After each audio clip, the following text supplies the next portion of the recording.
O Brasil tem acompanhado algumas votações importantes em Brasília. Recentemente tivemos a aprovação de compras internacionais e as discussões sobre a chamada PEC das praias. Ainda no mês de junho, alguns parlamentares querem discutir mudanças no Código Eleitoral, como o fim da reeleição, a junção entre as eleições municipais e gerais e a definição de 8 anos de inelegibilidade para políticos condenados. Caso o projeto do novo Código Eleitoral seja aprovado com mudanças, ele volta para a Câmara para revisão e depois segue para ser sancionado ou vetado pelo presidente da República. Para entender essas mudanças que a Renata falou e que devem ser discutidas e como o Senado analisará as propostas, a gente conversa com o Dr. Alexandre Rolo, advogado e professor de Direito Eleitoral. Rolo, uma boa noite, obrigado pela participação aqui conosco. Antes de mais nada, a gente sempre fala sobre mini-reforma eleitoral com o passar dos anos. Toda vez eles querem mexer em alguma coisa. Mas, para ficar bem claro, se mexer agora, vai valer para quando? Boa noite, Gustavo. Boa noite, Renata. Uma satisfação estar aqui com vocês.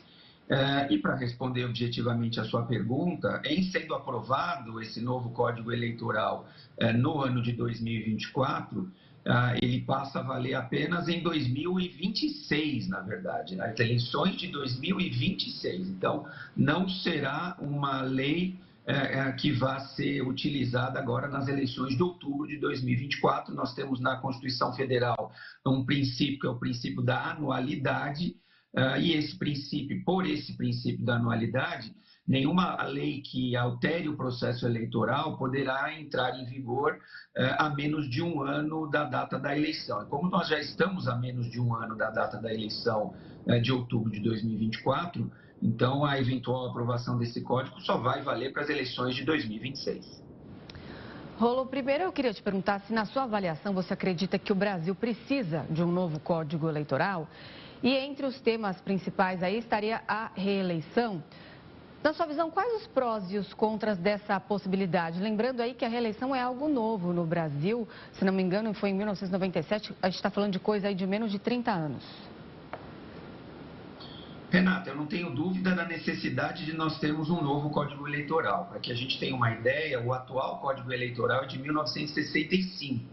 Então, ele é da década de 60 do século passado e foi aprovado em pleno período da ditadura militar.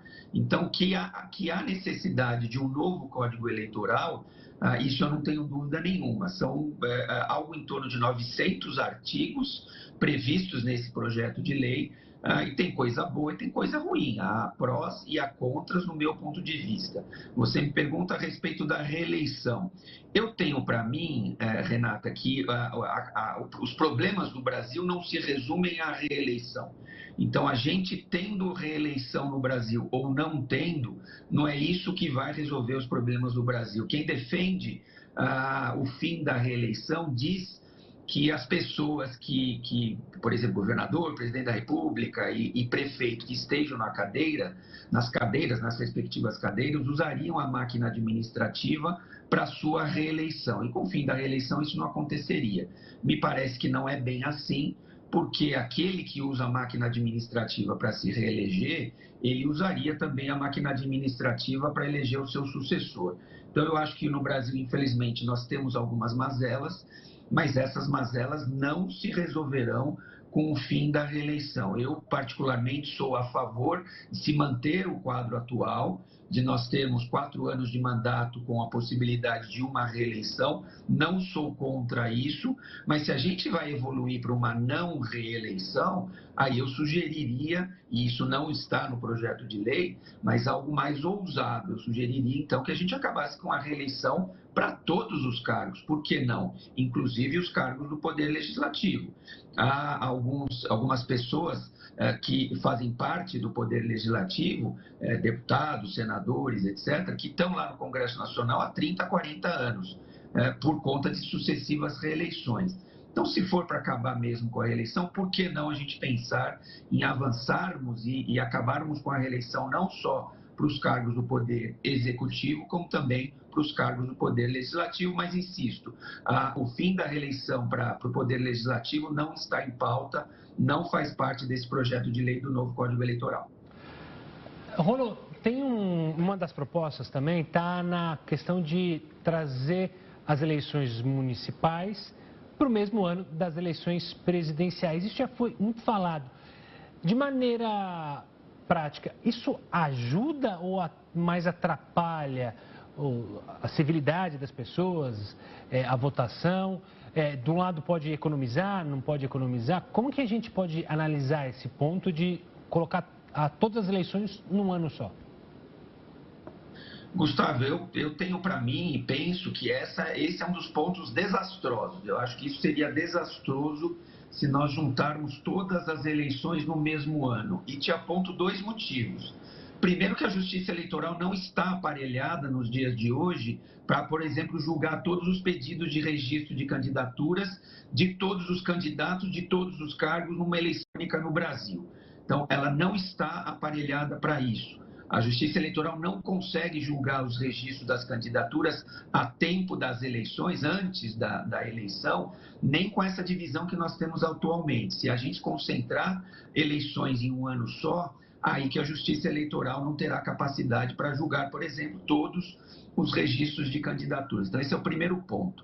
E o segundo ponto que me parece que seria, que eu falo que seria uma alteração desastrosa, é que o ex-governador do estado de São Paulo, o Franco Montoro, falecido Franco Montoro, ele dizia, e é verdade isso, né, que a população vive no município, as pessoas vivem nos municípios, não moram nos estados e não moram na União. Nós moramos nos municípios e, portanto, as questões municipais, o debate envolvendo as questões municipais é importantíssimo. E se nós jogarmos uma eleição municipal para o meio de uma eleição presidencial e uma eleição de governador, por exemplo, vão sumir as eleições municipais, nós não teremos debates locais, nós não teremos debates das questões municipais, porque a gente vai se preocupar com a eleição presidencial, a gente vai se preocupar muito com a eleição do nosso governador, do governador do nosso estado, e não haverá tempo de nós debatermos os municípios e as questões municipais que são tão importantes. Então, eu sou um defensor radical nesse ponto de nós mantermos a situação atual. Então, nós temos em 2024 eleições municipais, 2026 eleições gerais, 2028 municipais de novo e assim sucessivamente, ainda que isso gere eventualmente um pouco mais de gasto. Eu prefiro que nós tenhamos um pouco mais de gasto nessa questão do que a gente cancelar, acabar com os debates envolvendo os assuntos de interesse local, de interesse municipal. Tá certo, nós conversamos com o advogado e professor de Direito Eleitoral, doutor Alexandre Rolo. Muito obrigada pela sua participação, uma boa noite. Até a próxima. Boa noite, eu agradeço.